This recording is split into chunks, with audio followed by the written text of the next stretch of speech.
In this video, I will be summarizing the first week of Revive Witch's release, sharing my thoughts, feelings, progress, and some tips. So if any of that interests you, let's get into it. Let's start with opening day. Servers were smooth, no lag, and I was able to log in and get going without issue.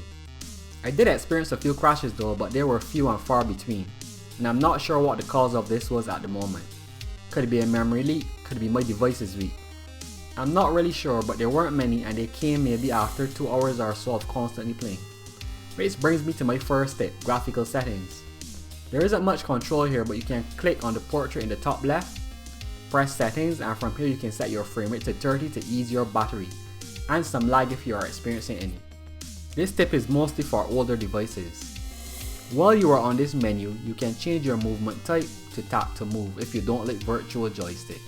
From here, let's look at some of the heroes you can collect, as I subscribe to the great FG3000 saying that a hero collector can only be as good as the heroes that you can collect, which in this game they are called dolls.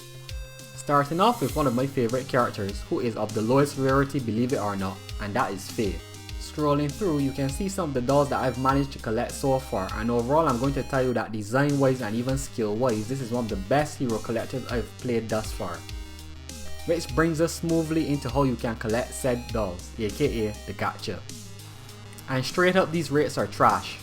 For the highest rarity, you have a 2% chance to summon one, which is a UR doll, followed by 8% chance for an SSR, 50% for an SR, and 40% for an R rated doll. The one redeeming quality for this gacha though is the pity system, as it carries over from one banner to the next, so not all is lost if Lady Luck frowns upon you. Want to add a quick note on rerolling if you are now about to start. The game gives you 100 chances at temples, which works out to 1000 summons total. With that many, I'm pretty sure it wouldn't be too hard to land a winning combination.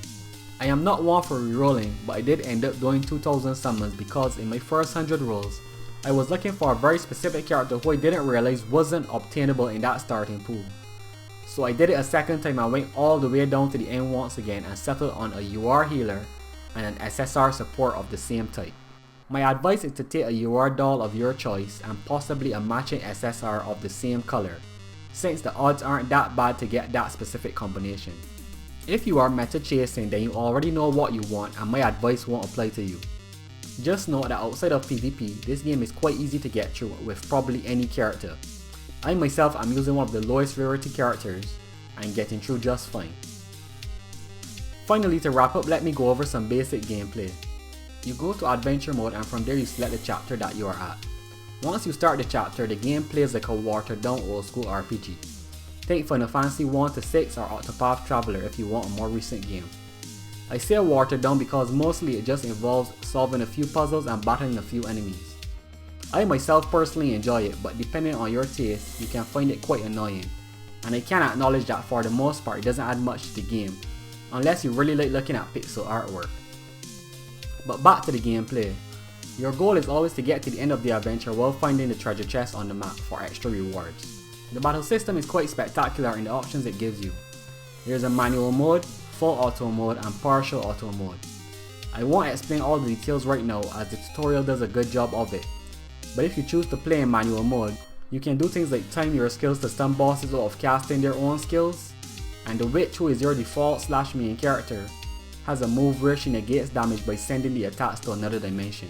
Obviously the AI isn't smart enough to time such skills, so these aren't the best choices for auto mode. But if you enjoy the manual mode, there are a lot of options to flex your skill. Obviously there's a lot more to this game, so I have a lot more content to come.